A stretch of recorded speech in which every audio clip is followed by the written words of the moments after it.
नमस्कार दोस्तों, मैं ज्योतिषाचार्य राजेश ताम्रकार, असिस्टेंट प्रोफेसर महर्षि महेश योगी वैदिक विश्वविद्यालय जबलपुर, ज्योतिष एवं वास्तु डिपार्टमेंट।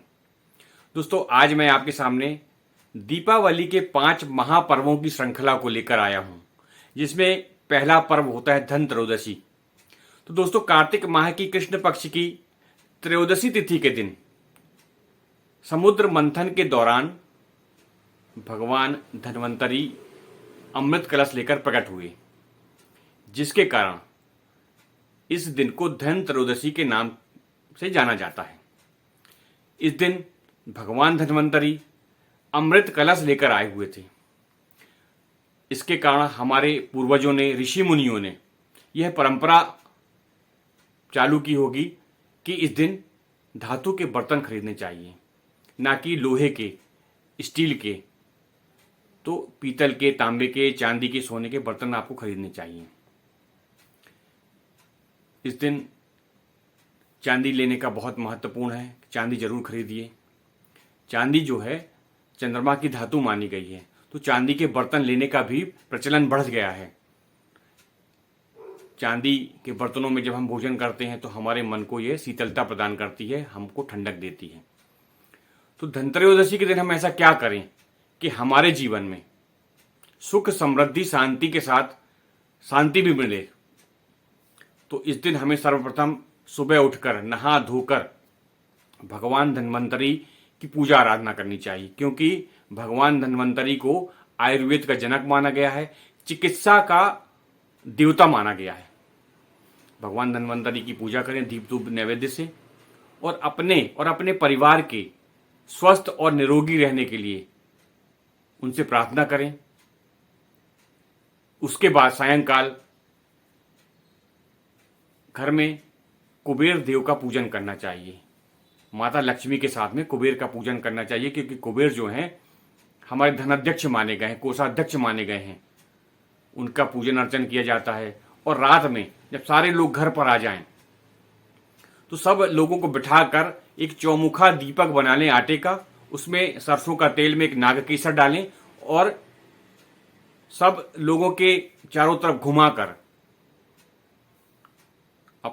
अपने घर की बाहरी दक्षिण दिशा की ओर रखें और यमराज को अर्पित कर दें, तो जिससे अकाल मृत्यु का भय दूर हो जाता है।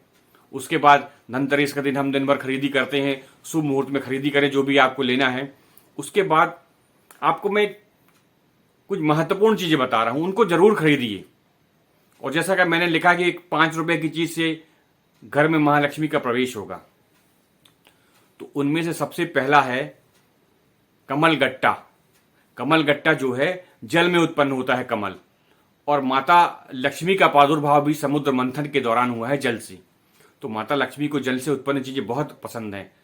तो कमल गट्टे के दाने ले आएं और पूजन स्थान पर रखना है।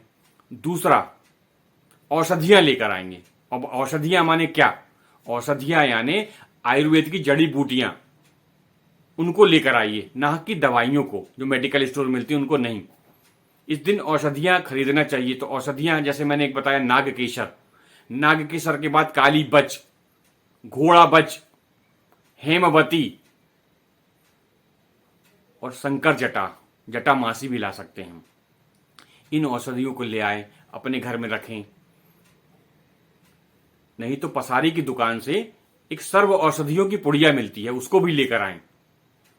उसको पूजन स्थान पर रखें। दीपावली दिन भी पूजन करनी है। उसके बाद तीसरी चीज है गोमती चक्र और कौड़ियां लेकर आएं।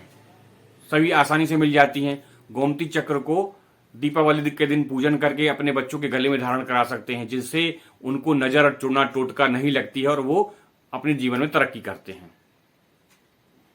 उसके बाद झाड़ू। आप एक झाड़ू जरूर खरीदें। ऐसा माना गया है कि झाड़ू लेकर आना चाहिए धनतेरस के दिन, और उसको दिन दीपावली के दिन इसकी पूजन करना चाहिए। पूजा करने के बाद हम उसको उपयोग करते हैं, तो ऐसा माना गया है, मान्यता है शास्त्रों में, कि हमारे घर से अलक्ष्मी का वास धीरे धीरे चला जाता है। और जब अलक्ष्मी चली जाएगी तो हमारे घर लक्ष्मी रहेगी दोस्तों। उसके बाद जो मैंने बोला था 2 रुपए की चीज, वो है धनिया, साबुत धनिया। हमारे संस्कार में सनातन संस्कृति में और गांवों में यह प्रचलन है कि इस दिन धनतेरस के दिन धनिया जरूर खरीदना चाहिए। धनिया खरीद कर दीपावली के पूजन करना चाहिए। उसके बाद उन धनिया को अपने खेत में, अपने बगीचे में, और जो लोग फ्लैट में रहते हैं वो क्या करें, उनके पास खेत नहीं है, उनके पास बगीचा नहीं है, तो उनको अपने गमले में उसको उगा देने चाहिए।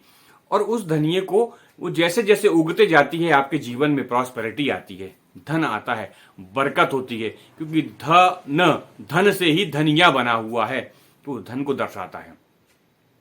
तो इस तरीके से आप धनत्रयोदशी का पर्व बड़े उल्लास के साथ मनाएं।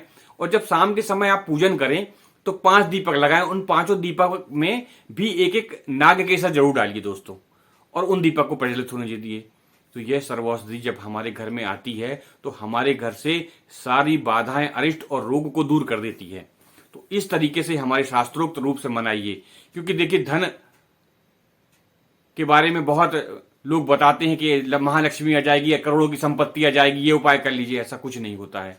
तो उसके लिए हमको अपनी सोच को बदलनी होगी, हमको अपनी मानसिकताओं को बदलना होगा। आज धन के लिए हमको कर्म करना पड़ेगा, तब धन आएगा दोस्तों। और एक महत्वपूर्ण बात दोस्तों, कि अपने भारत का बना सामान खरीदें दोस्तों, चाइना का बना ना खरीदें। जो पैसा हम दूसरे देशों को भेजा जा रहा है, दूसरे देश तरक्की कर रहे हैं, हमारे घर की बनी चीजों को खरीदिए। चाहे वो दीपक हो, लाइट हो, पटाखे हो, वस्त्र हो, जो भी आप खरीद रहे हैं, कोशिश करिए कि अपने स्वदेशी सामान को जरूर खरीदिए। और हमारे व्यापारी भाइयों की भी मदद हो जाती है। तो दोस्तों, आपको यह कैसा लगा मेरा वीडियो, अपनी राय जरूर कमेंट बॉक्स में लिखिए। और मेरे चैनल को लाइक, सब्सक्राइब करिए और बेल आइकन को जरूर दबाइए। और यदि आपके मन में कोई प्रश्न आता है तो कमेंट बॉक्स में लिखिए, मैं उसके सुझाव अवश्य दूंगा। थैंक यू दोस्तों, धन्यवाद, बहुत बहुत धन्यवाद।